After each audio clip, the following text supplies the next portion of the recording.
नमस्कार, स्वागत है आपका इंडिया न्यूज के डिजिटल प्लेटफॉर्म पर और मैं हूं आपके साथ गुलिस्ता। आपको बताएं कि राजस्थान में दौड़ने वाली निजी बसों की नंबर प्लेट पर कभी गौर कीजिएगा। ऑल इंडिया परमिट की ज्यादातर बसों के नंबर अरुणाचल प्रदेश या नागालैंड के नजर आएंगे, क्योंकि हमारे और अरुणाचल प्रदेश नागालैंड के राज्य टैक्स में जमीन आसमान का अंतर है। नतीजा, पिछले 1.5 साल में करीब 1000 बसों की एनओसी लेकर अरुणाचल प्रदेश और नागालैंड से पंजीयन करा दिया गया। इससे राजस्व के रूप में हमें भारी कीमत चुकानी पड़ रही है।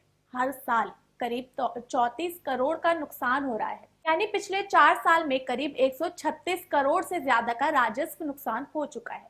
जब तक राज्य टैक्स स्लैब में कमी नहीं होगी, तब तक बस ऑपरेटरों का झुकाव दूसरे राज्यों की तरफ रहेगा। आपको बता दें कि केंद्र सरकार की नई परिवहन पॉलिसी 2019 के तहत किसी एक राज्य का परमिट है तो निश्चित शुल्क देकर देश के किसी भी राज्य में वाहन चलाने का परमिट ले सकते हैं।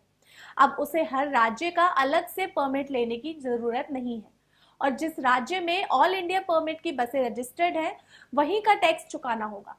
ये पॉलिसी एसी और नॉन एसी बसों के लिए लागू है और इस वजह से राजस्थान से दूसरे राज्यों में परिवहन करने वाली स्लीपर और वॉल्वो बसों के ऑपरेटर कम टैक्सों वाले प्रदेशों में बसों का रजिस्ट्रेशन करा रहे हैं। अब आपको बताते चले कि इससे क्या असर हुआ। पहले तो कम टैक्स वाले राज्यों का राजस्व बढ़ा, लेकिन हर महीने करोड़ों का नुकसान हो रहा है। बसों का रजिस्ट्रेशन 0 हो गया है, यानी ऑल इंडिया परमिट के लिए नई बसों का अब हमारे यहाँ गिनी चुनी बसों का ही रजिस्ट्रेशन हो रहा है।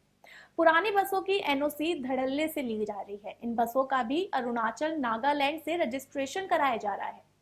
अब इस पर एक्सपर्ट व्यूज के बारे में भी जानते हैं। आपको बता दें, नए मोटर वाहन अधिनियम 2019 के संशोधन में पब्लिक ट्रांसपोर्ट को सुगम कराने के प्रावधान किए गए हैं। इनके परमिट आसान कर दिए। नए नियमों में वाहन ऑपरेटरों को विकल्प दिया गया है कि वो किसी भी राज्य से अपना वाहन रजिस्टर्ड करा सकते हैं। ऐसे में जहां टैक्स स्लैब कम है, वहां रजिस्ट्रेशन बढ़ गया है।